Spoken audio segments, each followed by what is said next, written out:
ocurrió las grandes quemas del principios del siglo XX, principalmente. Además, sumamos a esto la lejanía de los insumos agrícolas, ¿no es cierto?, de las semillas, fertilizantes y de todo el paquete tecnológico que acompaña a la agricultura de hoy en día. Enumero estos desafíos no para ser pesimistas, sino que solamente para poner en números qué significa esto. Adicional al costo de la tierra acá en Magallanes, solamente para cortar el viento, para controlar la temperatura con invernaderos y controlar el déficit hídrico con riego, podemos hacer un cálculo previo, ¿no es cierto?, preliminar de 28 millones por 1.000 metros cuadrados. Eso para la gente que está fuera de Chile equivale aproximadamente a $50.000 por 1.000 metros cuadrados. ¿Ya? No voy a hablar por hectárea porque eso ya sería tomarse de la cabeza. Pero para que nos hagamos una idea, ¿no es cierto?, de cómo es la cosa acá. Entonces, la pregunta ante estos costos enormes de producción, es cómo aprovechamos al máximo estas inversiones y en cómo incrementamos el potencial productivo de la región, que sería, ¿no es cierto?, la manera de dar respuesta a esto. Y para esto son necesarios dos variables básicas en una ecuación súper simplista económicamente hablando, que es aumentar el rendimiento, o sea, producir mayor cantidad de alimentos por metro cuadrado, y reducir los costes de producción. Por supuesto, la ecuación es más compleja, pero acá quiero dar un resumen, ¿no? Reducir los costos con autoelaboración de insumos, ¿ya? Autoelaboración de fertilizantes, de productos controladores de plagas y enfermedades, promotores de crecimiento, rescate y reproducción de semillas a nivel local, y etcétera, para poder dejar de depender de los insumos que traemos desde afuera. Y, por supuesto, incentivar el trabajo colaborativo y cooperativo. Las mincas, los pingacos, las cooperativas son cruciales para poder reducir los costos de producción y incrementar un balance ecológico intrapredial, ¿ya? Esto es básicamente que nuestro agroecosistema, a lo que queremos apuntar, ¿no es cierto?, en la agricultura, el agroecosistema tienda hacia un balance, tienda hacia una estabilidad ecológica que permita no depender de la entrada de insumos externos al predio, ¿ya?, o depender lo menos posible. Y hoy día, ¿no es cierto?, la charla la vamos a enfocar al tema de cómo aumentar el rendimiento, mediante el método que vamos a hablar, que es el bancal profundo. ¿Y qué entendemos por bancal profundo? El bancal profundo es un método de cultivo que consiste en labrar el suelo al doble de la profundidad tradicional de arado, con un ancho de trabajo entre 1,2 y 1,5 metros, como se ve en la figura al medio de la diapositiva, e incorporando grandes cantidades de materia orgánica en primera instancia. Como resultado de esta técnica, se mejora la estructura del suelo, incrementando su porosidad, profundidad del área de crecimiento de raíces, lo que en su conjunto permite aumentar la densidad de cultivos, es decir, el número de plantas por metro cuadrado, ¿ya? A su vez que disminuir el uso del agua y aumentar la retención de esta y aumentar la provisión de nutrientes hacia el cultivo. Vemos a mano derecha, en la diapositiva, una imagen bien bonita de John Jabons, un autor en estos temas, que muestra arriba un surco tradicional, una melga tradicional, ¿no es cierto?, con una planta de lechuga, donde se ven dos estratas de suelo prácticamente, una más clarita que se ve arriba en la superficie, el suelo superficial o orgánico, y abajo un suelo más acompactado con piedras, y se ve una clara línea en el medio, ¿no es cierto?, que separa la zona superior de la inferior, y eso sería una zona de compactación, ¿ya? O también llamada en la agricultura como pie de arado, es decir, años de maquinaria que van pasando sobre el suelo y van acompactando la capa que está bajo la profundidad tradicional de arado, que son entre 15 y 20 centímetros, no va más que eso. Entonces se va formando esta capa que hace que cuando la planta, la raíz, toca o choca contra la capa acompactada, naturalmente se tiende a expandirse, ¿ya? Algunas raíces profundizan, pero la gran mayoría tienden a expandirse. Y eso hace que no sea posible plantar otras plantas pegadas a ella o muy cerca de ella, porque van a competir. En cambio, si vemos la imagen de abajo, si el suelo se profundiza, ¿ya?, al doble en este caso, o más, permite que la raíz, al no encontrar un límite, estando el suelo además muy esponjoso, la raíz al no encontrar un límite, esta se profundiza cada vez más y explora, ¿no es cierto?, entre comillas, buscando recursos de agua y nuevos nutrientes hacia la profundidad, y esta profundización favorece también el que la raíz no se expanda y podamos cultivar mayor número de plantas o plantas más juntas, evitando la competencia. Bueno, para hablar un poco de historia de este método, es un método que, hasta donde se sabe, es muy antiguo, ¿ya?, en su principio, que es la doble excavación, es decir, excavar el doble o profundizar al doble la profundidad tradicional de arado, son principios que son muy antiguos y me atrevería a decir que son propios de de la tradición agrícola de miles de años de los pueblos en Mesoamérica, en las culturas andinas, en las culturas asiáticas, en Europa. Por ejemplo, está el claro ejemplo de las terrazas de cultivo, ¿no es cierto?, que tienen miles de años, en los cuales el suelo se ha ido aterrazando y se le ha ido adicionando grandes cantidades de materia orgánica, de guano animal y de miles de años de labranza, haciendo que sean suelos muy profundos también, con mucha materia orgánica y muy fértiles, ¿ya?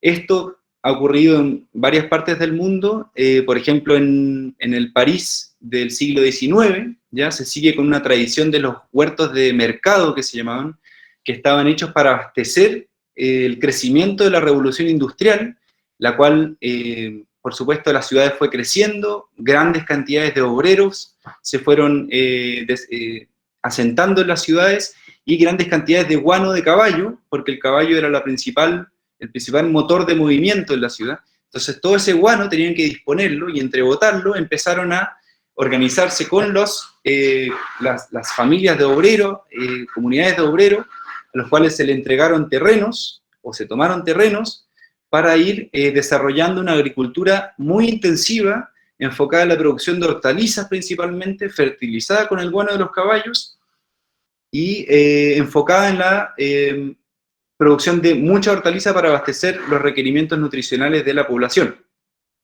Este método lo ve y lo toma Alan Chadwick, que es un inglés, y lo lleva a California, ¿no es cierto?, lo sistematiza en un método que él le llama el método intensivo biodinámico francés, ¿ya?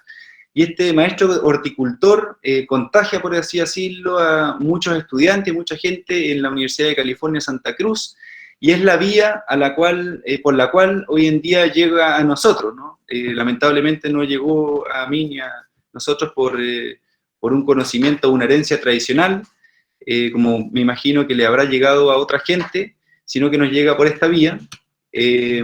Así también, casos modernos también, en Europa se siguen manteniendo muchos de estos huertos comunitarios. Este es en Umeå, Suecia, donde una amiga que está justamente viendo la charla hoy día, Luisa Aurel, tiene su propio huerto ahí. Son huertos de la comunidad que el municipio entrega a los habitantes para que cada uno produzca de manera intensiva los alimentos para su familia. Y bueno, este método también lo toma posteriormente en los años 70 John Jabons, que lo sistematiza en un libro bien espectacular, diría yo, porque no solo sistematiza el método, sino que sistematiza en gran medida la producción de alimentos completa, desde la semilla hasta su cosecha, y la planificación del cultivo de alimentos para una mini granja, que le llaman, ¿ya? Pensando en agricultura familiar siempre. Y bueno, así es como eso es un poco de historia nada más que para sistematizar. Hablar de los beneficios también de este método, como principal beneficio, es el aporte, incorporación de materia orgánica, grandes cantidades de materia orgánica que a lo largo del tiempo se van desarrollando casi naturalmente en el bancal, puesto que en el bancal profundo se labra el suelo una, dos o tres veces, y luego en el tiempo no se vuelve a hacer, en muchos años.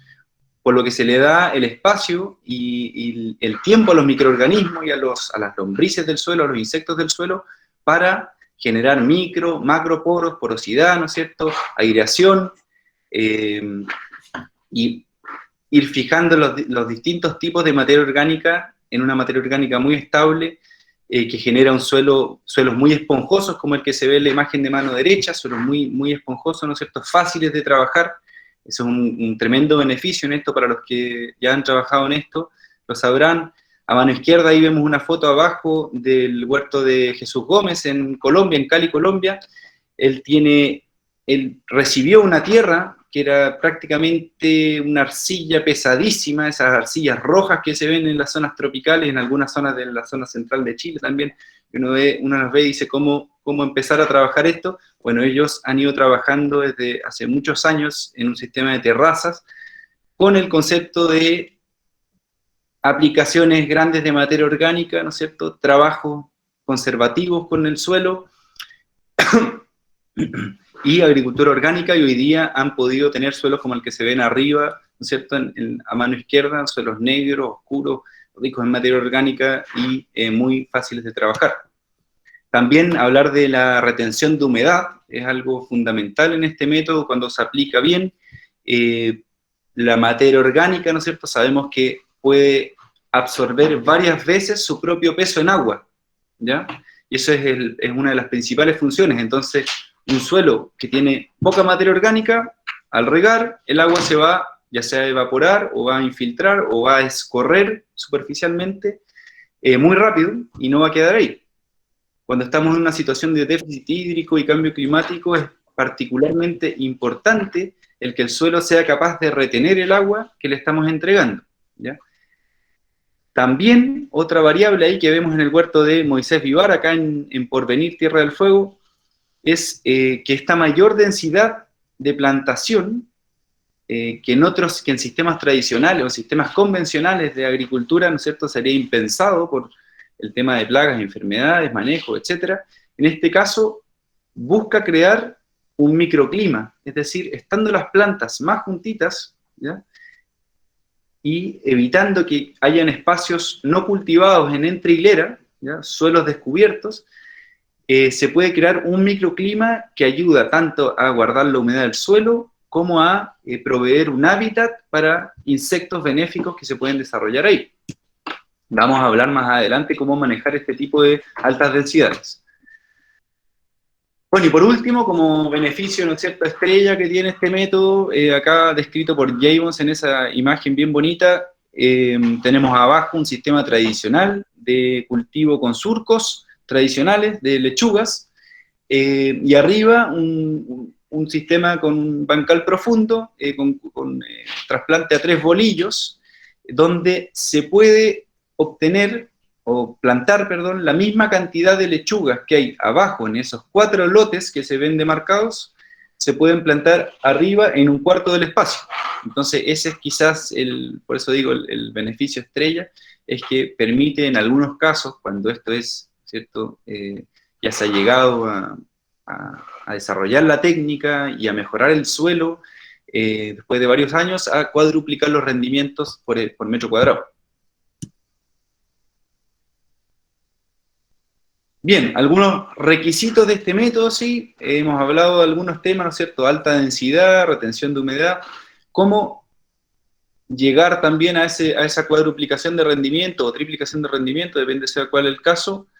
Es muy importante abandonar el uso de pesticidas, el uso de fungicidas, romper los monocultivos, es decir, el cultivo sucesivo y espacialmente uniforme de una sola especie, ¿ya?, y cambiar los fertilizantes sintéticos por compost, bocachi, lombricompost, bioles, etcétera, u otros abonos orgánicos que mejoran la salud del suelo, ¿ya?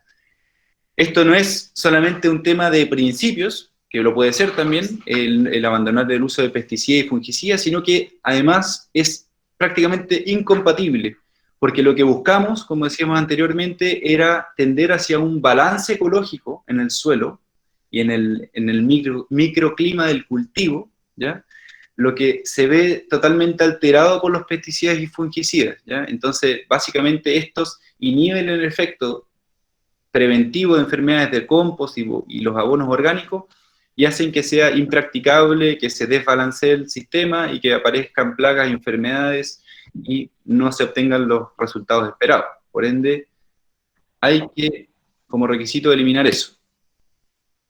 Las herramientas que se requieren para la construcción: baldes, un balde por lo menos para poder mover tierra, o una carretilla también puede ser, un rastrillo, una pala punta cuadrada, o si el suelo estuviera muy duro también yo recomiendo una pala punta de huevo, larga, laya o horqueta, ¿ya? La laya es la horqueta de brazos rígidos, ¿no? No la blanda, no la pastera, sino que la horqueta dura, la laya, o bieldo también le llaman en otras zonas. Cuando está muy duro también el suelo podemos usar un chuzo combinado con la laya, ¿ya? La regadera de abanico para regar superficialmente y una tabla para excavar que se las voy a mostrar más adelante.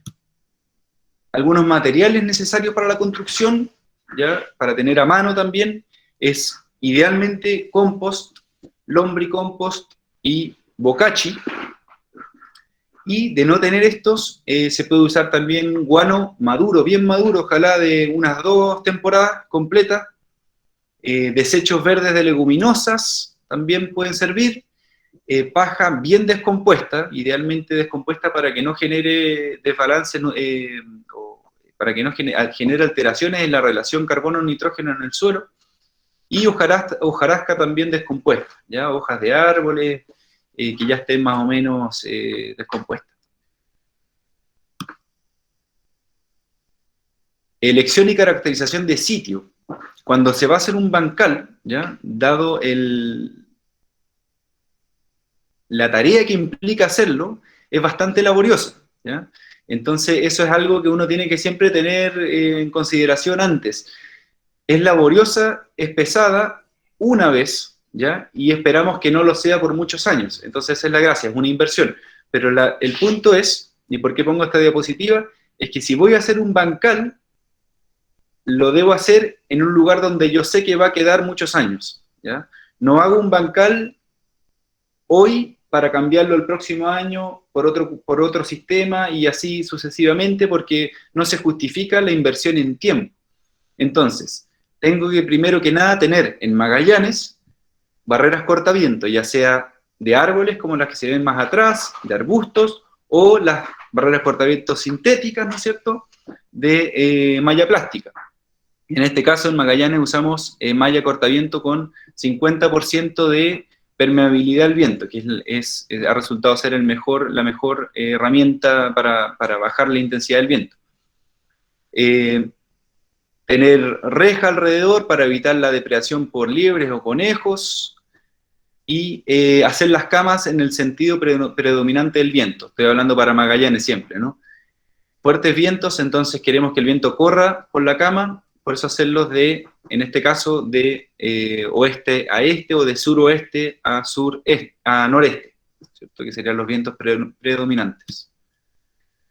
También súper importante el suelo, ¿dónde lo voy a hacer? ¿Ya? ¿Y cómo lo voy a hacer? Siempre es bueno hacer una calicata, conocer el suelo antes, en caso de que no lo conozca, hacer un hoyo de unos 50 centímetros de profundidad y evaluar cuál es la profundidad en que crecen las raíces de las plantas, ¿ya? O cuál es la profundidad de suelo vegetal, suelo fértil, suelo orgánico.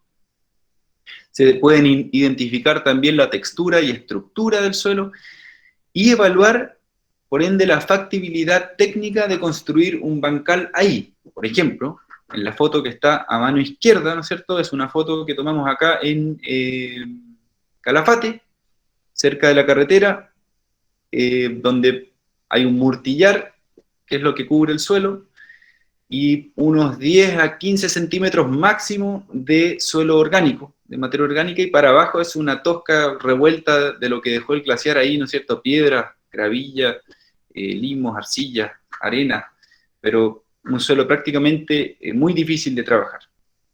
Entonces, ahí la pregunta es, ¿qué hacer? ¿No es cierto? Ante suelos así, suelos que, en este caso, por ejemplo, también tenemos es en el huerto de Iña en Puerto Natales, donde este era un invernadero que está destinado a producción aérea de frutillas, y ahora queremos hacer producción en bancal profundo. Empezamos a hacer el bancal profundo y nos encontramos con kilos y kilos de piedras, como las que se ven ahí. Ya, de hecho, ahí quedan la mitad de las que sacamos antes, tremendos peñascos de 50 centímetros de diámetro. Entonces, claro, no se puede hacer el método del bancal profundo ahí tradicionalmente, ¿no? Lo que tuvimos que hacer es sacar toda la tierra, sacar todas las piedras, hacer la doble excavación y después volver a poner la tierra limpia. No es lo más ortodoxo, pero es algo que uno tiene que evaluar dentro de las limitaciones que tiene en su propio suelo. Porque como le escuché a un amigo una vez, no hay mejor suelo que el suelo de uno. ¿Ya? Sea malo o bueno, es un buen suelo. Entonces lo importante es, bueno, si es un suelo que tiene muchas limitantes, podemos destruirlo y podemos reconstruirlo. También esto se puede hacer para suelos que están contaminados, con metales pesados, por ejemplo, suelos que tienen muchas piedras, suelos que están cubiertos por losas de concreto. O sea, hay muchas veces que esto involucra una restauración de pie a cabeza, y que se necesita, ¿no es cierto?, rehacer. Sí, estas fotos son todas nuestras, me están acá soplando. Todas las fotos que he mostrado, no todas, pero varias de las fotos que he mostrado son nuestras, y las que no he tratado de ponerle a toda su fuente de origen, pero esta foto es nuestra. Bueno, pasos para la construcción de un bancal profundo. Lo primero es estacar, ¿no es cierto?, las 4 esquinas de la cama y poner una lienza o pita para marcar los límites de esta. Como, ¿no es cierto?, siempre es importante, como oía una vez en una charla de Fernando Pía, de acá de Ciesa, el proyecto Ciesa en la Patagonia de Argentina, decía, si vamos a hacer esto, háganlo bien, ¿ya? Porque es un trabajo laborioso, entonces háganlo bien, derecho, idealmente marcado con la lienza, sigan la lienza, y eso es algo que siempre vale la pena seguirlo.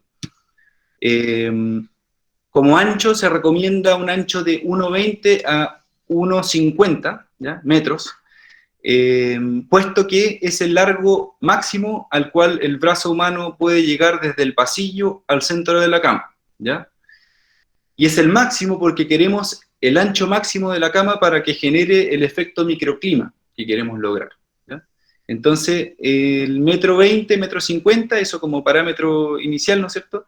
Y el largo es variable. Uno puede hacer camas de mínimo 1 metro de largo para también lograr el microclima, pero las camas, ¿no es cierto?, se pueden hacer de 10 metros, de hecho, eso yo creo que es un largo ideal, 10 metros, y dependiendo también del grado de experiencia del horticultor, se pueden hacer de 30 metros, de 50 metros, pero eso involucra mayores complejidades para que quede derecha, para que quede nivelada, porque la tierra la vamos a ir moviendo y puede ser más dificultoso. Entonces, en este caso recomiendo camas de entre 7 y 11 metros.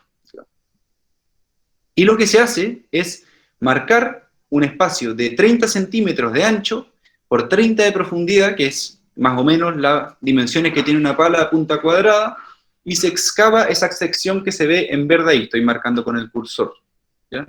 Se excava, como se ve en la fotografía a mano derecha, y se saca toda la tierra de la primera sección para llevarla en la carretilla o en los baldes al extremo, afuera del extremo opuesto de la cama, ¿ya? Donde estoy marcando con el cursor. Entonces, la tierra que saqué aquí a mano derecha, la llevo al lado opuesto de la cama. La profundidad de 30 centímetros. Después, realizo la doble excavación con la herramienta que estoy viendo acá, que es una laya o bieldo, que es esta horqueta dura, ¿no es cierto? Y con ella profundizo al doble de lo que profundicé con la pala. Entonces, primero excavé 30 centímetros con la pala, después otros 30 centímetros con la laya. Esto a veces se puede, a veces no se puede. En este caso pudimos, pero con la ayuda de nuestro amigo, que se alcanza a ver ahí un poquito a mano derecha, el chuzo, que está enterrado acá. No sé si se alcanza a ver. Con el chuzo pudimos, ¿no es cierto?, profundizar efectivamente a los 30 centímetros el chuzo y la laya. Pero muchas veces nos ha tocado ver que hay suelos que son muy duros, ¿ya? Muy superficiales, y que no conviene desgastarse en el trabajo que significa profundizar los 60 centímetros totales, ¿ya? Sino que se puede hacer el primer año los 30 centímetros de la primera pala y lo que alcancemos a profundizar hacia abajo, ¿ya? El segundo año esperamos que las lombrices y los insectos del suelo vayan ayudando a generar galerías y a descompactar la zona más profunda y podemos avanzar un poco más. El tercer año, un poco más. Y digamos, en 5 años, en un suelo muy delgado, muy acompactado, podemos llegar ya a tener una profundidad tal de 60 centímetros, un suelo esponjoso, capaz de recibir grandes cantidades de plantas y rendir grandes cantidades de alimentos. Claro, y bueno, una vez que se ha hecho la doble excavación, se puede agregar también guano maduro. En este caso nosotros ahí agregamos 2 o 3 centímetros de guano de oveja maduro, pero también puede ser más. Les voy a mostrar otras fotos, depende de cuándo estemos haciendo nuestra cama y para qué objetivo y los materiales con los cuales dispongamos, ¿cierto? Bueno, a continuación, después de tirar guano, con la pala marco los 30 centímetros siguientes, ¿no es cierto? Ya saqué una primera sección de 30 y marco los 30 centímetros siguientes con el ancho de la pala y deslizo la tierra hacia la sección anterior, cubriendo por completo el guano que dejé anteriormente, ¿ya? Entonces voy sección por sección sacando la tierra para acá. Es súper importante, y acá voy a hacer hincapié en que esta es una técnica de labranza que aspira a la conservación del suelo, ¿ya? No es una cero labranza, pero aspira a la conservación del suelo. Y por ende es súper importante que no demos vuelta la tierra cuando estamos haciendo este proceso. Es decir, cuando se saca la porción siguiente, ¿no es cierto?, se mantenga lo que está arriba, queda arriba, y lo que está abajo, queda abajo. De lo contrario, estoy moviendo las capas más fértiles y que tienen mayor cantidad de materia orgánica hacia abajo y quedan quedando estas selladas, y las capas que son más infértiles y más minerales arriba. Ya, entonces tenemos que tratar de, en lo posible, mantener esa estructura. Para esto es fundamental que la cama esté con un grado de humedad, ¿no es cierto?, a capacidad de campo, digamos, un grado de humedad tal que no esté saturado el suelo, pero sí que se mantengan los agregados y la estructura del suelo. Acá, de hecho, en la foto de mano izquierda está un poco seco ya, pero porque estamos dentro de un invernadero. A mano derecha se ve la tierra un poco más húmeda acá. Lo mismo acá, esto es afuera, ¿no es cierto?, una cama de 9 metros de largo, y acá ya se ve el avanzado sobre la segunda sección. Se cavó la primera, la segunda sección se extrajo sobre la primera, se agregó el guano, y así se va avanzando paso a paso, hasta llegar allá al final, donde tenemos el montón de tierra que sacamos en la primera sección, con la cual vamos a poder cubrir la última sección que nos queda disponible. Esto es lo mismo, como se va avanzando en la cama. Acá vemos cómo estamos aplicando, esto es un taller con las orquídeas del sur, un grupo, una asociación de agricultores y agricultoras de la zona sur de Punta Arenas, donde estamos aplicando ahí grandes cantidades de guano mezclado con paja. Esto es del galpón de esquila de la estancia, y es guano bien oreado, un guano antiguo, ¿no es cierto?, y paja también bastante descompuesta. Ya no queremos usar paja nueva, sino que paja descompuesta. Y estamos echándole harto porque esto lo hicimos en otoño, ¿ya? Esto lo hicimos en otoño, entonces pensando en que la señora Virginia, que es la dueña de esa tierra, pueda tener un último ciclo de cultivo con los beneficios de una cama caliente, que ahí no sé si habrán oído de la cama caliente, pero acá es algo bien beneficioso, sobre todo en las zonas frías, en la cual el guano que está ahí abajo va a descomponerse, a fermentar, va a generar temperatura y va a ayudar al cultivo que está arriba.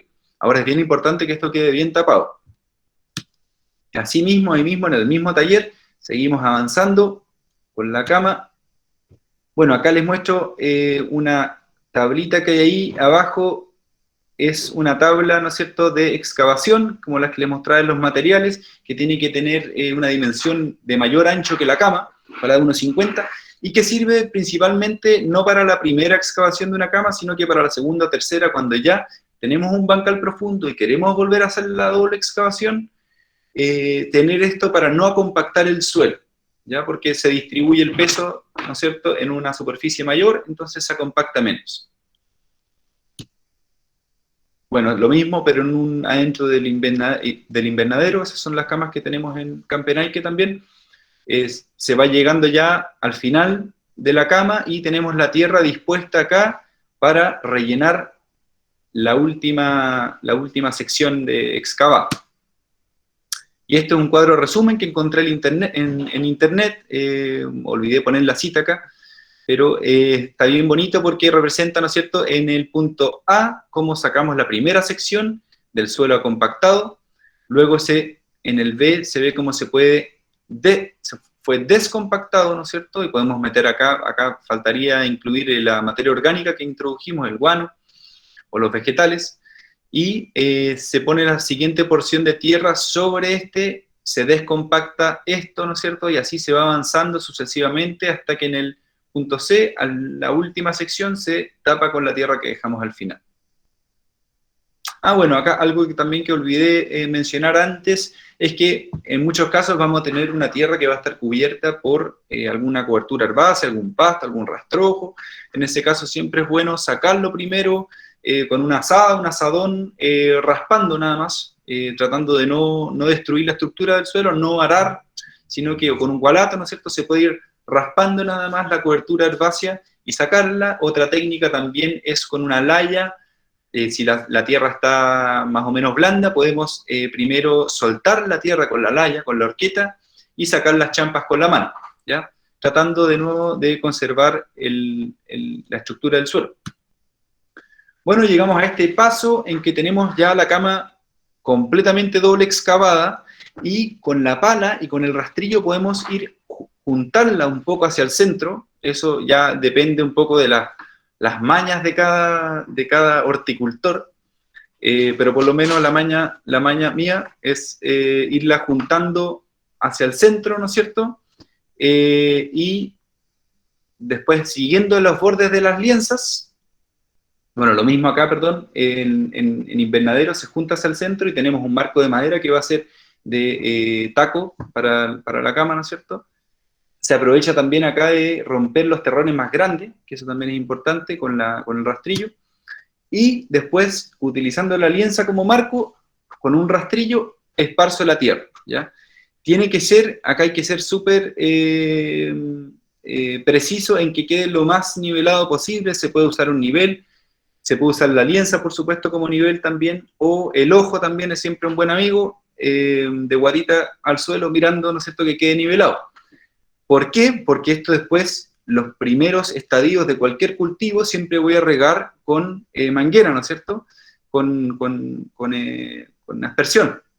Entonces, es importante que el agua no corra hacia los lados, que no caiga fuera de la cama, que no inunde ciertos sectores y deje otros sectores secos. Entonces, que quede bien niveladito. Y los bordes, como ven ahí, no sé si se alcanza a apreciar, pero donde va el cursor, aquí a mano izquierda, los bordes se le hace un pequeño pretil, un taquito por el lado de la cama, que va a servir justamente para sostener el agua que queda en la cama para que no escurra afuera. Esto mismo ocurre, ¿no es cierto?, en una cama que le ponemos tablas de madera para sostenerla. En el caso de ellas van a hacer la función de sostener. Las tablas de madera son algo opcional, se pueden usar como no se pueden usar. Para un invernadero yo creo que es bueno usarlas porque, dada la inversión, el costo que significa tener un invernadero, con la cama podemos ahorrarnos lo que queda de talud en las camas que no tienen tabla, ya como estoy mostrando acá con el cursor, ¿no es cierto? Una cama de 1,20 m de ancho va a quedar aproximadamente de 1 metro arriba de la cama, porque siempre va a haber un talud de derrumbe que va a evitar que la cama se derrumbe, justamente, que es lo que se ve acá. Entonces, con la cama con tabla, de alguna manera nos ahorramos esos 10 centímetros por lado. Eso depende ya de cada uno, pero es un costo más, ¿no es cierto? Es un costo al cual hay que incurrir y se puede evitar también. Bueno, por último, perdón, ay, se me fue. Antes de pasar a la siguiente, se agrega compost, ¿ya? Siempre acá es muy importante agregar compost, 2 a 3 litros, vamos a ver más adelante las dosificaciones, pero agregar compost, idealmente en grandes cantidades, sobre todo la primera vez que hagamos un bancal, es súper importante. El compost también se puede agregar, si tenemos harto compost a disposición, se puede agregar antes de comenzar con el proceso, ¿ya? Antes de empezar con la doble excavación, uno puede agregar unos 3 a 10 litros por metro cuadrado de compost a la superficie del suelo, y la doble excavación lo va a ir distribuyendo a lo largo de todo el perfil.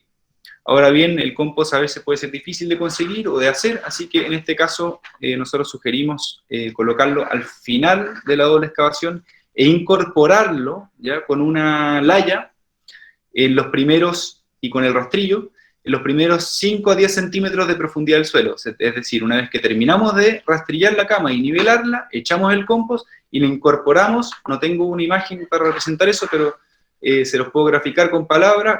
Con la laya tratamos de ir removiendo, ¿no es cierto?, enterrando un poquito el compost y volvemos a rastrillar para incorporarlo. Esto es para que el compost no quede en la superficie. ¿Por qué? Porque en Magallanes, con el viento que tenemos, con cortaviento o sin cortaviento, podemos ver nuestro compost volando hacia otros lados, entonces siempre es bueno meterlo un poquito dentro. Bueno, y después se lleva a cabo la plantación, acorde a un diseño previo. Siempre es recomendable, acá tenemos una imagen bien linda de John Seymour, el famoso horticultor, el horticultor autosuficiente. Bueno, que tiene ahí, podemos ver cómo la señora que está sembrando ahí lo está haciendo con el sistema a 3 bolillos. Estoy mostrando con el cursor la foto a mano izquierda, la ilustración, perdón. Es un hexágono, ¿no es cierto?, a 3 bolillos en zigzag, en el cual se logra optimizar el uso del espacio, ¿ya? Es decir, se pueden poner mayor cantidad de plantas por metro cuadrado que en el sistema de hileras tradicionales, ¿ya? Es decir, por ejemplo, en un metro, si es que en un metro podemos poner 16 lechugas en hileras, podemos poner 18 lechugas en 3 bolillos, ¿ya? No tengo fresco ese dato, pero es para darles nada más que una idea. ¿Qué más? También hay sembrar o plantar cultivos acompañantes, atractores de enemigos naturales de plagas y enfermedades. Acá pusimos en este taller plantas de caléndula, y también importante hacer policultivo. Acá, por ejemplo, tenemos establecimos una hilera de lechuga Grand Rapid, acompañada por ambos lados de rabanito, el cual está descrito como una especie asociada o que no compiten. Pusimos una hilera también acá al medio que no se alcanza a ver porque está recién saliendo, de zanahoria, y estas plantas de espinaca. Entonces la zanahoria está muy chiquita, la espinaca le queda poco acá, sacamos la espinaca, queda la zanahoria libre. Acá hay otra hilera de zanahoria también que va a prosperar cuando la espinaca salga. Eso fue de la temporada pasada nuestra. Bien importante también, cuando el bancal profundo, el método completo de doble excavación, se realiza en un suelo que está compactado, infértil, y que tiene, digamos, una mala estructura. Es recomendable hacerlo 1, 2, 3 años, ¿ya? O hasta que se logre profundizar los 60 centímetros y tener una estructura esponjosa del suelo. En suelos que ya tienen una buena condición, podemos hacerlo una vez y no volver a hacerlo en 10 años, o no volver a hacerlo nunca más, derechamente.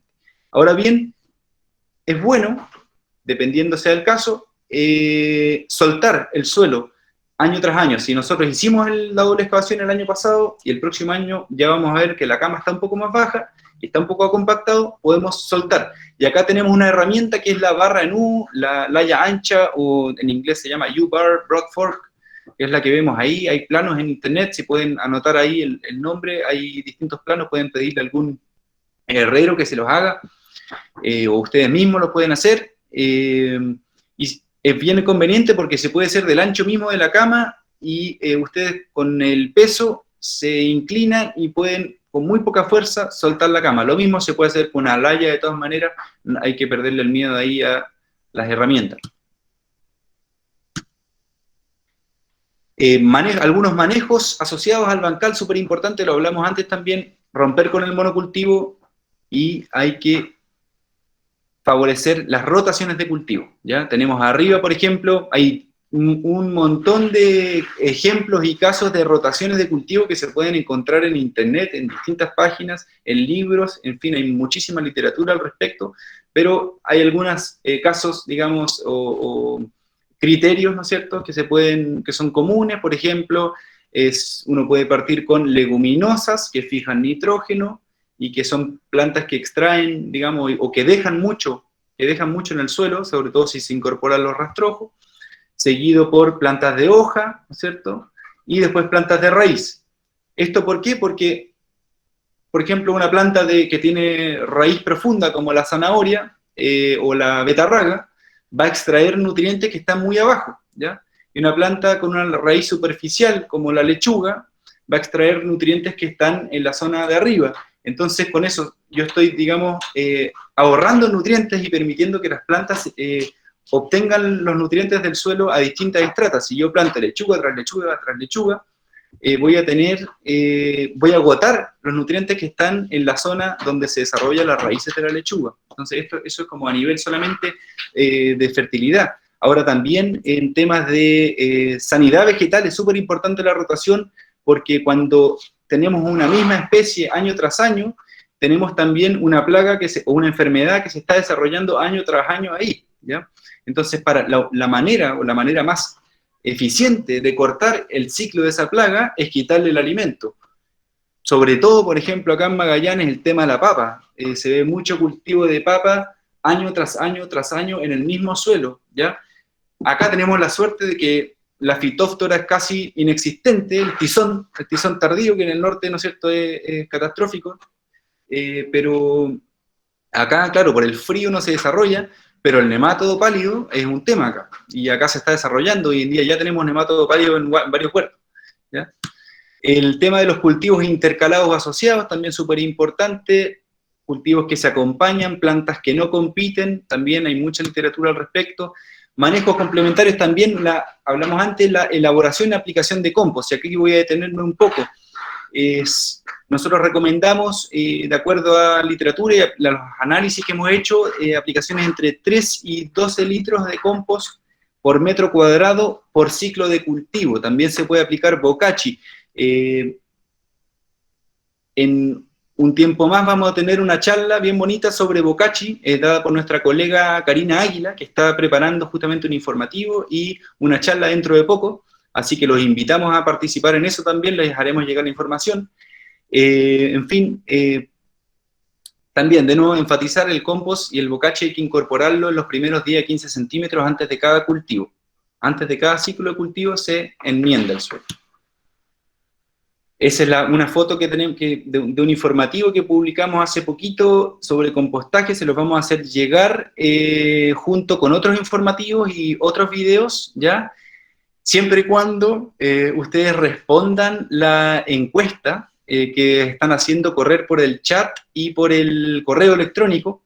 Lamentablemente no se le va a enviar esto a quienes no respondan la encuesta, ¿ya? Así es que, por favor, háganlo.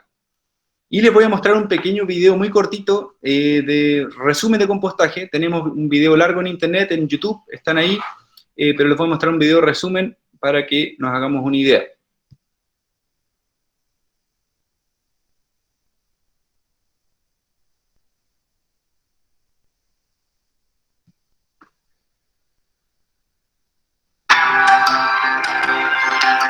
A través de la fermentación con aire y humedad de diversos materiales como la paja, el guano y los vegetales verdes, además de la acción humana del volteo sistemático, se obtiene como producto materia orgánica estabilizada, rica en nutrientes y microorganismos benéficos. A esto le llamamos compost y tiene como funciones mejorar la estructura y fertilidad del suelo, aumentar su retención de humedad y prevenir el ataque de plagas y enfermedades en el cultivo. El compost es el sustento principal de una agricultura ecológica capaz de producir alimentos sanos a bajo costo.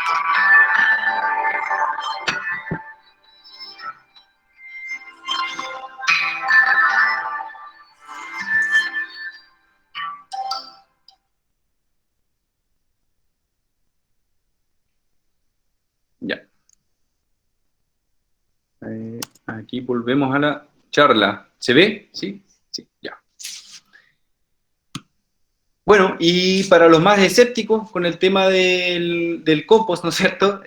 No para los más escépticos, pero para todos es súper interesante. Hicimos unos análisis hace poco de dos compost de acá de Magallanes, uno nuestro, otro de otros colegas de aquí, y les vamos a mostrar algunas interpretaciones de cómo poder, ¿no es cierto?, usar el compost para los que les interese el tema de agricultura más de precisión, ¿no es cierto?, porque uno puede decir, ok, se ocupa 3 litros a 10 litros por metro cuadrado, pero también eso se puede ajustar acorde a las demandas específicas de un cultivo, ¿ya?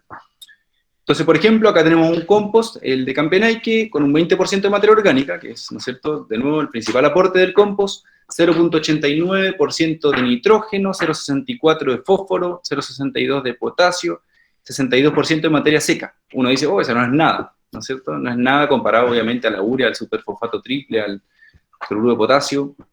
Sin embargo, en las dosis que nosotros lo aplicamos y con los beneficios del compost, que más que un fertilizante, ¿no es cierto?, es un gran mejorador de suelo y un preventivo de plagas y enfermedades,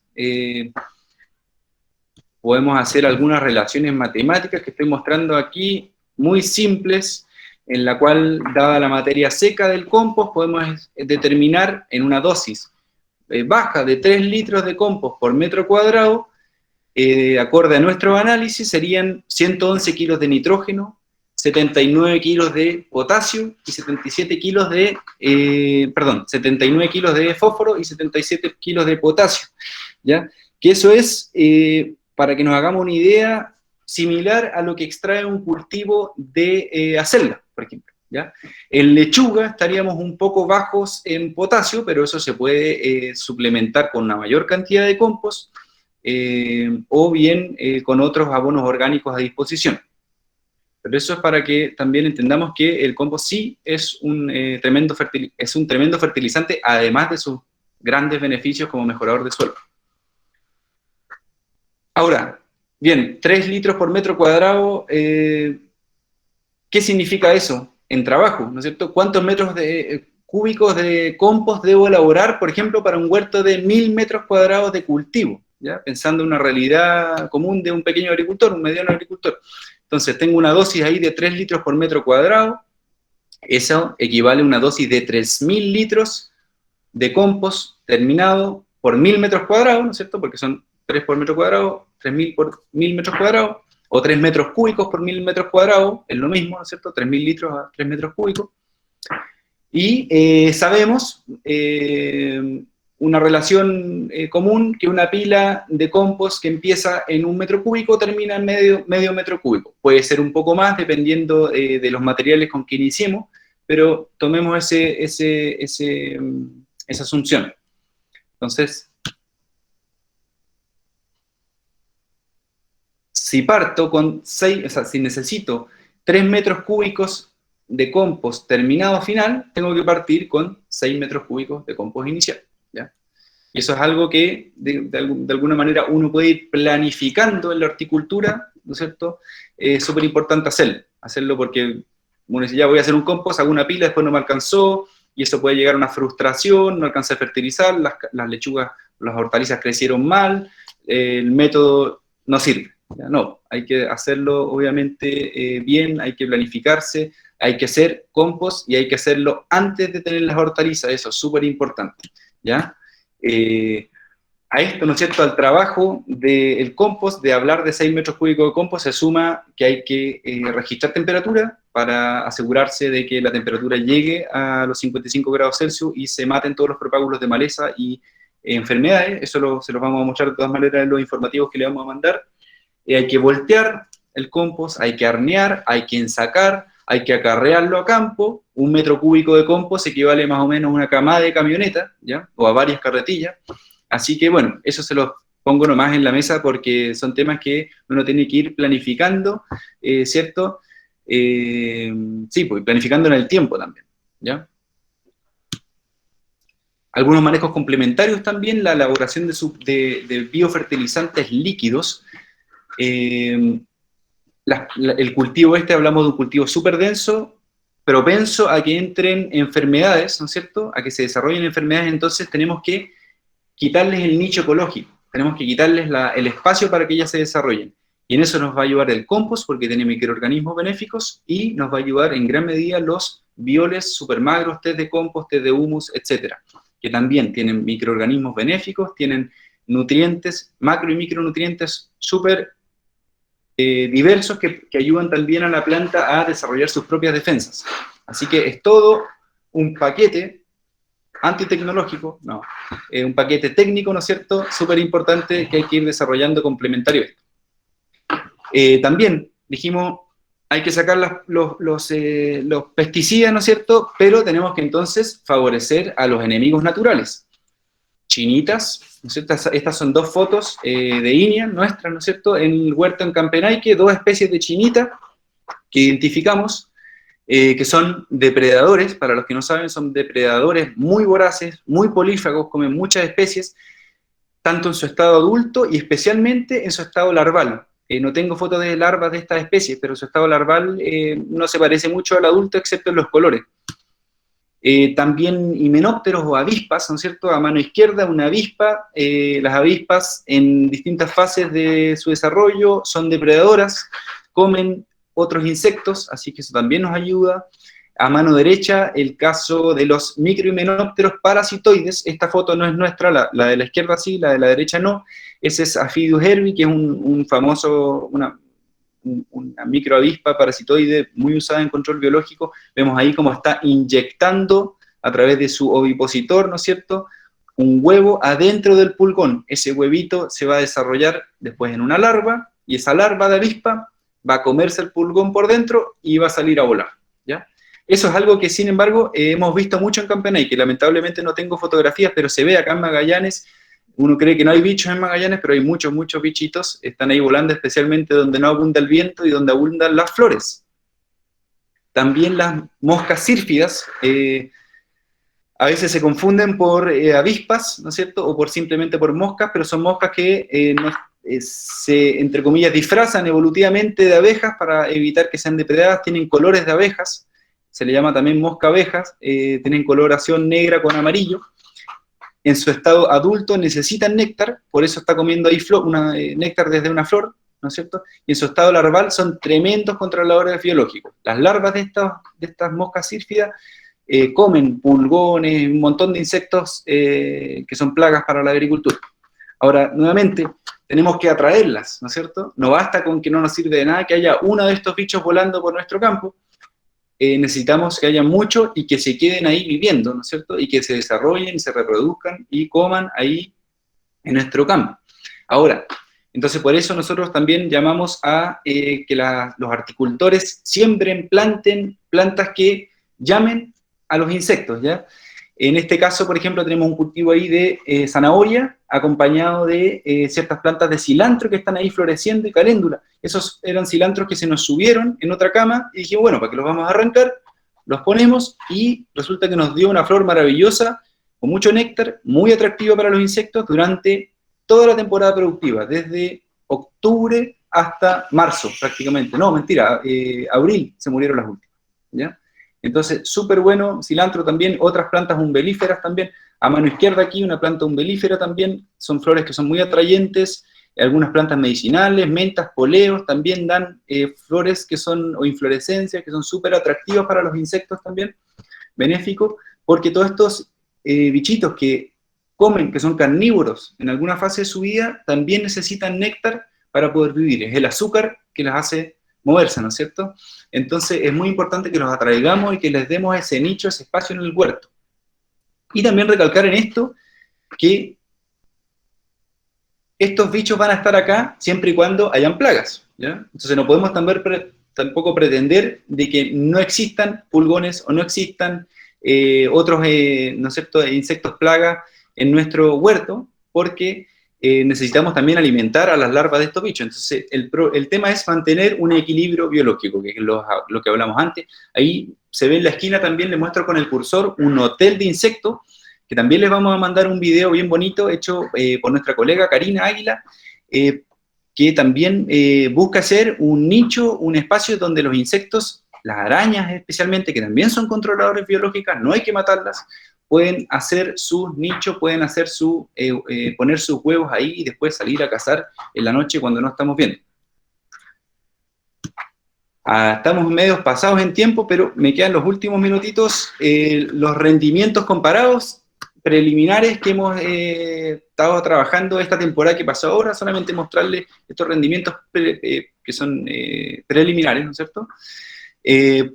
No logramos en la lechuga equipararnos ahí al señor Seymour con la cuadruplicación de los rendimientos, pero sí obtuvimos un 40% de aumento, ¿no es cierto?, entre 6 metros cuadrados, perdón, 6 kilos por metro cuadrado, que estoy mostrando acá en el cursor, 6 kilos por metro cuadrado de lechuga en un sistema convencional en Magallanes. Estos son datos que la mayoría son de Magallanes, ¿no es cierto?, y nuestros rendimientos que tuvimos en Campenaique bajo invernadero, ¿ya? Porque, bueno, esto es todo bajo invernadero, de 10 kilos por metro cuadrado, ¿ya? Entonces, podemos decir que no solamente pudimos plantar más denso, sino que obtuvimos un súper buen rendimiento, lo mismo en zanahoria, en acelga, nos fue súper bien con el método de bancal profundo también. Y, para ir cerrando también, este método no es solamente aplicable a horticultura, ¿ya? Podemos usar los principios, ¿ya?, con ciertos criterios, de la doble excavación para otras cosas también. Acá, por ejemplo, tenemos un caso en que Marcelo Vargas, el encargado del huerto en Puerto Natales, y Claudia MacLeod, la líder de nuestro proyecto, están ahí haciendo un establecimiento de grosellas, ¿ya? Y también el mismo suelo que les mostramos antes, lleno de piedras en Puerto Natales, muchas piedras, tremendos bolones. Entonces dijimos, bueno, además el suelo allá, como en muchos lugares de Puerto Natales, se aniega con agua, se satura, y queremos que las plantas estén sobre ese nivel de saturación. Por ende, lo que hicimos fue hacer una zanja larga, excavamos al doble de la profundidad, ¿no es cierto?, llenamos de un sistema similar al de cama caliente, con guano, paja descompuesta, y volvimos a tapar con la tierra para luego plantar nuestras grosellas, ¿ya? Así que, bueno, no es una manera ortodoxa de hacer no es un bancal profundo, ni pretende serlo, pero quiero rescatar que el principio de profundizar al doble el arado del suelo, ¿ya?, puede ser benéfico para muchos tipos de cultivos. También, bueno, casos acá en Magallanes hay muchos, todavía no me ha tocado ver tanto y no tengo tantas fotografías, pero puedo mostrarles un par. El caso de Luis Obando en la estancia Julia, muy bonito, tiene una producción hortícola tremenda, tremendo horticultor también Luis, y trabaja todo con bancal profundo, con camas altas, ¿no es cierto?, muy altos rendimientos, muy diversos, policultivos, rotaciones, compost, muy recomendable. El caso también de Moisés Vivar, también un agricultor joven de Porvenir, con el huerto orgánico fueguino, súper innovador, tremendo horticultor también, ahí que está batallando contra viento, contra la infertilidad del suelo, está construyendo suelo, eso es bien, súper valorable también con este método de bancal profundo. Vemos ahí cómo está regando su cama alta, y todo con mucha incorporación de materia orgánica. Les muestro esta foto también de la Fundación Origen, la Escuela Agroecológica de Pirque, nada que ver en nuestro territorio magallánico, pero sin embargo se las muestro para mostrarles un tema de escala. Ellos ahí tienen, esto de acá arriba que estoy mostrando con el cursor, son aproximadamente 2.000 metros cuadrados, son aproximadamente 60 camas, ya de 9 metros a 11 metros cuadrados cada una. Esto de acá son otras 50, 60 camas, y cada una tiene una producción tremenda desde hace muchos años de alimentos. Esto es manejado por 2 horticultores, dos huerteros, digamos, y todo lo que se produce se vende en un mercado, ¿ya? Y con esto lo que quiero decir es que esto no es solamente aplicable a una realidad urbana, una realidad periurbana, una realidad de autoconsumo, que por supuesto que lo es, sino que también es practicable en el largo plazo, porque esto lleva mucho trabajo, por supuesto, en el largo plazo para negocios productivos, ¿no es cierto?, de autosustento de una familia, de autosustento de una cooperativa, de empresas agrícolas, ¿no es cierto?, medianas, que puedan aplicar estos métodos de agricultura orgánica, agricultura ecológica, para abastecer de alimentos sanos a sus comunidades, ¿no es cierto?, que es lo que se hace ahí. Hay muchos otros casos en Chile, por supuesto, casos de gente que viene haciendo esto hace muchos, muchos años, pero lamentablemente no tenemos más tiempo. Así que bueno, les agradezco mucho su tiempo, su estadía aquí y eso, muchas gracias. Gracias, Gabriel, por tu presentación. Hay varias preguntas, pero por el tiempo he tratado de agruparlas por tema. La primera pregunta que hay o tema de interés es acerca de los guanos. Uno, poder explicar un poquito a qué nos referimos cuando hablamos de guano fresco, guano maduro. Dos, comparar un poquito o ver qué diferencias hay si es que ocupamos guano de oveja, guano de vacuno, guano de ave, si sirven todos, si hay uno mejor que otro, si es que hay algún tipo de resguardo que debiéramos tener de acuerdo al que estemos ocupando. Y cuál es el volumen de guano que hay que aplicar cuando estamos confeccionando el bancal. Esas tres preguntas respecto a los guanos. Ya.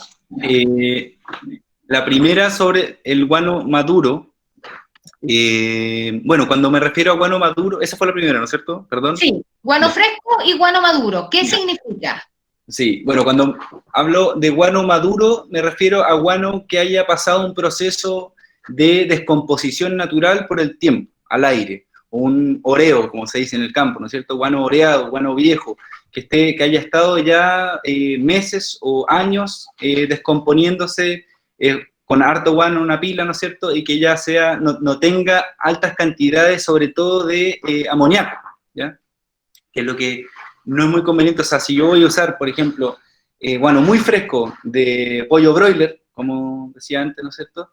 Ese guano fresco y lo entierro, va a empezar a fermentar y va a liberar cantidades de amoníaco y otros gases que puedan ser perjudiciales para el establecimiento de plantines, sobre todo plantas nuevas o recién sembradas. Entonces, eso lo queremos evitar. Y además, perdón, va a generar o puede generar desbalances nutricionales importantes en un suelo, claro, que está vivo. Además estamos hablando de suelo vivo, ¿no es cierto? Entonces, si le metemos mucho de algo, por algún lugar vamos a tener un desequilibrio. Por ejemplo, en el guano de caballo, que en muchos casos viene con viruta, ¿no es cierto? Porque generalmente cuando uno consigue guano de caballo, viene de los establos, de los aras, de los centros ecuestres, de los qué sé yo. Muchas veces viene la cama completa del caballo con viruta. Y en ese caso, claro, ahí yo diría, si voy a usar guano de caballo, en ese caso, si es guano con viruta, que sea guano viejo, ¿ya? Si va a ser guano, ¿por qué? Porque el guano viejo con la viruta ya se va a ver descompuesto, va a haber tenido como un precompostaje, entonces la viruta va a estar más descompuesta y la relación carbono-nitrógeno va a estar más equilibrada y no va a generar eso un desbalance en el suelo del carbono con el nitrógeno, ¿ya? Porque si tenemos guano fresco, una cama de caballo fresca con mucha viruta no descompuesta, ¿no es cierto? Se puede generar, por ejemplo, lo que se le llama el hambre de nitrógeno, ¿ya? Que es que los microorganismos del suelo se van a ir a querer comer toda esa viruta, ¿no es cierto? Les va a costar un mundo comérsela, porque estamos hablando de la viruta es madera, ¿no es cierto? Van a usar el nitrógeno del guano que está ahí, van a usar el nitrógeno que está en el suelo y las plantas van a quedarse sin nada para comer. Entonces, por eso es importante que sea guano maduro, si es que de caballo con viruta, y si es que es guano fresco de caballo, también se puede usar guano fresco de caballo. Puede ser, pero sin viruta, idealmente. ¿Sí? No sé si ahí respondí como dos preguntas. Vamos bien. Ahora, Gabriel, antes de seguir con la ronda de preguntas, te voy a pedir que dejes de compartir la presentación porque nos están pidiendo que todos prendamos nuestras cámaras para tomar una fotografía desde el área de comunicaciones de Campenaique. Entonces, si todos prenden en estos minutitos las cámaras para que nos tomen una fotito con los que alcancemos a salir. Somos hartos, agradecemos la presencia, más de 130 asistentes en la charla, así que súper bien. Tú me avisas, Elizabeth, si vas a tomar la foto. No sé cómo se hace para que salgan más personas. Bueno, tal vez la Eli lo sabe. Estoy tomando la foto, todavía no se vayan, por favor. Estoy tomando la foto. No, aparte que tengo acá las otras preguntas. Sí, te las voy haciendo también para Gabriel. Continúen con las preguntas, no hay problema. Ya. Acá, por una parte nos preguntan, que dicen, bueno, pensando que la gran mayoría de las semillas están en las capas superficiales del suelo, ¿por qué mejor no invertir el suelo? Así, de alguna manera, controlamos las malezas. Y por otro lado, nos están preguntando si es que no hay problemas fitosanitarios con esta alta densidad de plantas que estamos ocupando en el Balcar. Ya. Bueno, la primera pregunta, ahí yo no invertiría el suelo porque, bueno, depende del suelo, porque como les mostraba, habían casos de que no tenemos suelo, y hay que construir suelo, y en ese caso sí podemos voltear el suelo completo. Pero si tenemos un suelo fértil, o en una condición, ¿no es cierto?, relativamente de buena fertilidad, yo no daría vuelta el suelo porque estamos perdiendo materia orgánica y estamos perdiendo fertilidad. En ese caso preferiría, por ejemplo, facilitar la germinación de todas esas malezas, ¿ya?, en primavera temprana o en otoño, y después con un rastrillo o con una laya irla cultivando, ¿no es cierto?, y las matando. Más que darlo vuelta, sí, más que darlo vuelta. Y la otra pregunta, perdón, la déficit atencional. Es que si es que no vamos a tener mayores problemas fitosanitarios teniendo esta alta densidad de cultivo. De todas maneras, si es que seguimos usando el paquete de la Revolución Verde y ocupamos, ¿no es cierto?, pesticidas, fungicidas y fertilizantes tradicionales, y no usamos compost, y no usamos bioles, y no usamos rotación de cultivo, y no usamos policultivo, vamos a tener problemas fitosanitarios. Y en ese caso, yo creo que es mejor, sin ninguna crítica, no hacer esto. O sea, es mejor seguir la manera en que lo estoy haciendo, porque si no eso va a llevar a una frustración, va a llevar a un problema económico para el agricultor, y en ese caso es mejor no meterse en esto. Sino que, si es que van a cultivar en alta densidad, hay que construir un equilibrio o tender al equilibrio biológico del suelo. Y eso se logra con abonos orgánicos y con un suelo vivo. Abonos orgánicos como el compost, en la cual mueren la mayor cantidad de microorganismos patógenos y sobreviven y se incrementan los microorganismos benéficos, ¿ya? Entonces, si nosotros logramos aumentar los microorganismos benéficos en el suelo, vamos a tener, por así decirlo, como una primera barrera, ¿no es cierto?, de entrada a los microorganismos patógenos por un tema de nicho, por un tema de ocupación de nicho. Es como si yo tengo, ¿no es cierto?, la casa llena y ya no puede entrar nadie más porque no cabe nadie más. Entonces, ese es el tema. Y por eso, en el fondo, es que estos abonos orgánicos favorecen la sanidad del cultivo, reducen la proliferación de plagas y enfermedades. No voy a decir que la impiden, porque siempre va a haber un poco de botritis, porque siempre va a haber un poco de fitóftora o roya por ahí dando vuelta, pero ese es el alimento de estos mismos microorganismos benéficos que a veces se tienen que, ¿no es cierto?, tienen que ser consumidos o sea, tienen que consumir, ¿no es cierto?, estas plagas, ¿no es cierto?, estas enfermedades, perdón. Entonces, claro, es tratar de tender al equilibrio y la ecología natural del sistema. Perfecto. En resumen, esas son las preguntas que tuvimos. Queremos agradecer la asistencia de todos ustedes, de haber permanecido en la charla. Insistimos en que, por favor, llenen el formulario. Para quienes tengan problemas para acceder al link del formulario, nos dejen acá en el chat su correo electrónico para que le podamos enviar tanto la presentación en PDF como los informativos y los videos que tenemos de respaldo de la presentación. Próximamente vamos a contarles cuáles son las próximas charlas que tenemos. Así que no nos queda más que agradecer a Gabriel, por supuesto, por la presentación de hoy y a todos ustedes por haberse tomado el tiempo para participar de esta charla. Así que con esto cerramos hoy día y agradecemos. Muchos saludos a todos los que nos están escribiendo ahí en el chat, a todos los compañeros y la gente de la región y de otras partes. Muchas gracias. Muchas gracias a todos. Chao, chao. Gracias.